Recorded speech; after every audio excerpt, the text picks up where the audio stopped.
یہ واقعہ میرا نہیں، میرے ایک دوست نے سنایا تھا اور اس نے بھی کسی اور سے سنا تھا، لیکن یہ کمال ہے اور اس میں زندگی کا شاندار بلکہ شاندار ترین سبق چھپا ہے۔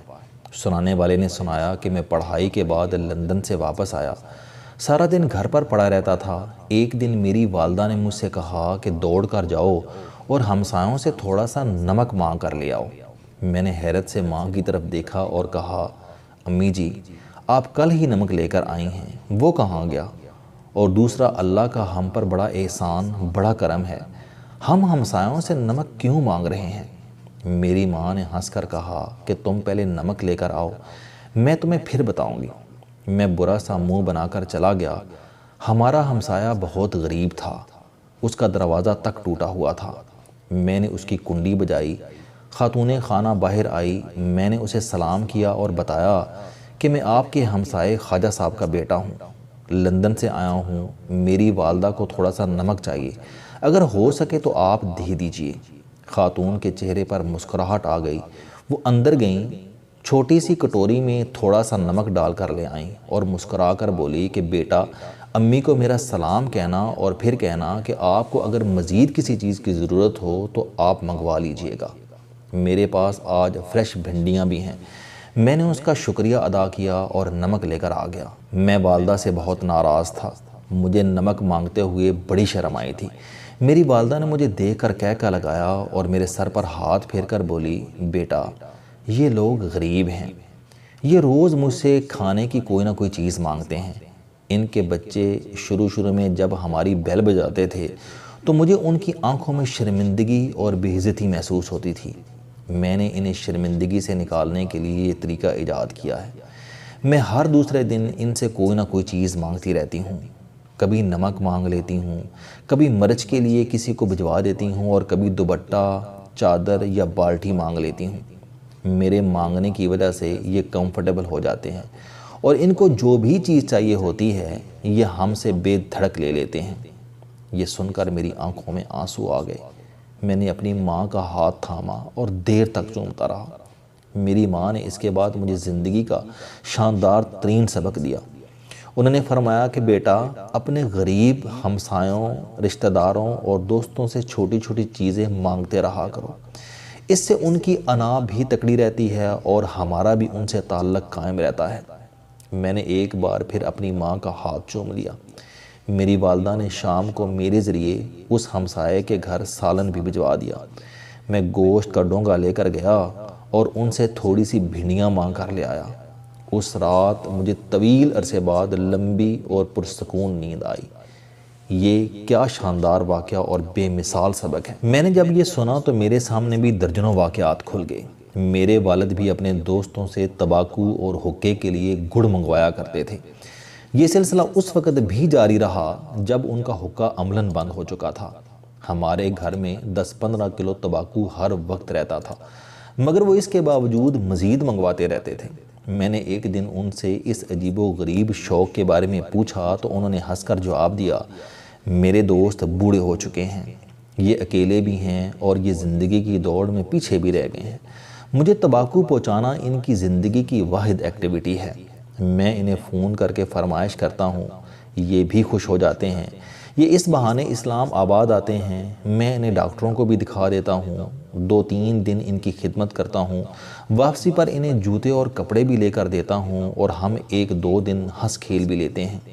مجھے اس وقت والد کی منطق سمجھ نہیں آتی تھی، لیکن جب میں نے نمک کا واقعہ سنا تو مجھے والد، تمباکو اور ان کے سارے پینڈو دوست یاد آ گئے، اور پھر میں دیر تک سوچتا رہا کہ ہماری بزرگ نسل کتنی شاندار اور وسیع القلب تھی، یہ کس طرح لوگوں کو اپنے ساتھ جوڑ کر رکھتی تھی، جبکہ ہم تقسیم در تقسیم نسل ہیں، ہمارا اپنی ذات کے ساتھ بھی تعلق ٹوٹ چکا ہے۔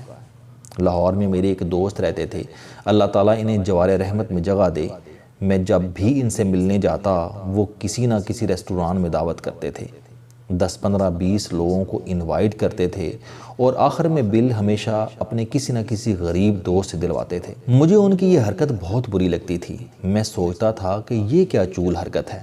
وہ بیچارہ ہمارے سامنے موٹر سائیکل یا رکشے پر آیا اور شاہ صاحب نے اسے 10-15 ہزار روپے کا بل ٹھونک دیا۔ اللہ تعالیٰ نے انہیں انتہائی خوشحال بنا رکھا ہے، انہیں کم از کم یہ چول نہیں مارنے چاہیے۔ میں کئی برس تک شاہ صاحب کی اس حرکت پر کڑتا رہا، لیکن پھر ایک دن شاہ صاحب پکڑے گئے۔ میں واش روم میں تھا، شاہ صاحب بھی اپنے غریب دوست کو پکڑ کر واش روم میں لے گئے۔ وہ دونوں نہیں جانتے تھے کہ میں اندر ان کی گفتگو سن رہا ہوں۔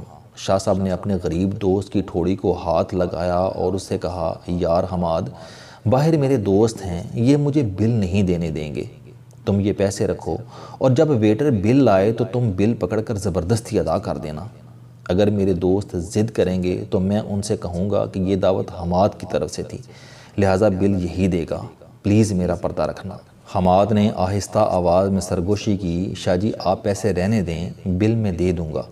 شاہ صاحب نے دوبارہ اس کی ٹھوڑی کو ہاتھ لگایا اور منت کے لہجے میں کہا، حماد پلیز تم یہ رقم ادھار سمجھ کر رکھ لو، لیکن بل اسی سے ادا کرو، اور اس کے ساتھ ہی رقم اس کی جیب میں ڈال دی۔ وہ دونوں واش روم سے نکل گئے تو میں بھی آنکھیں صاف کرتا ہوا باہر آ گیا۔ دعوت کے آخر میں جب بل آیا تو سب نے اونچی آواز میں کہنا شروع کر دیا کہ میں دوں گا، میں دوں گا، لیکن شاہ صاحب نے حسب عادت اونچی آواز میں کہا کہ یہ بل حماد دے گا۔ یہ چودھری صاحب سے ملنا چاہتا تھا، لہٰذا اسے اب اس ملاقات کی قیمت بھی ادا کرنی پڑے گی، اور ساتھ یہ حماد نے بل پکڑ لیا۔ میں نے یہ واقعہ بعد ازاں بے شمار لوگوں کو سنایا اور ہر بار ان سے یہ درخواست کی کہ آپ جب بھی اپنے پرانے اور بچپن کے دوستوں سے ملیں شاندار کھانا منگوائیں، اور جب بل کی باری آئے تو بل اٹھا کر اپنے سب سے غریب دوست کے حوالے کر دیں، اور ساتھ ہی میز کے نیچے سے اسے رقم پکڑا دیں۔ اس سے اس کا بھرم بھی رہ جائے گا، دوستوں میں اس کی عزت بھی بڑھ جائے گی، اور آپ کا اس کے ساتھ تعلق بھی گہرا ہو جائے گا۔ یہ واقعات سن کر میرے چند جاننے والوں نے دوستوں سے مانگتے رہو کے نام سے ایک چھوٹا سا گروپ بنا لیا۔ اس گروپ کے لوگ اپنے غریب رشتہ داروں اور دوستوں سے کچھ نہ کچھ مانگتے رہتے ہیں۔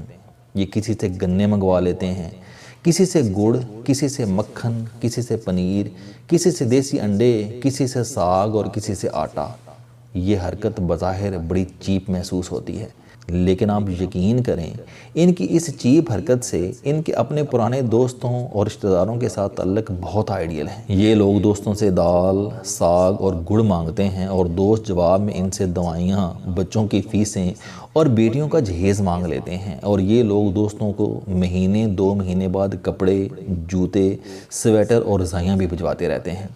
آپ خود سوچئے، یہ لوگ اگر ان سے گڑ نہیں مانگیں گے تو یہ غریب دوست ان سے اپنی تکلیف اور ضرورت کا ذکر کیسے کریں گے؟ اور یہ اگر ان سے اپنی ضرورت بیان نہیں کریں گے تو پھر یہ کس کے پاس جائیں گے؟ کیا انسان کو تکلیف میں دوستوں اور رشتہ داروں سے رابطہ نہیں کرنا چاہیے؟ دوسری چیز، آپ لوگ اپنے ہمسایوں سے بھی کچھ نہ کچھ مانگتے رہا کریں۔ اس سے آپ کے تعلقات دیواروں تک محدود نہیں رہیں گے، یہ صحن اور ڈرائنگ روم تک چلے جائیں گے۔ لیکن اس کے لیے ایک بات کا خاص خیال رکھیں۔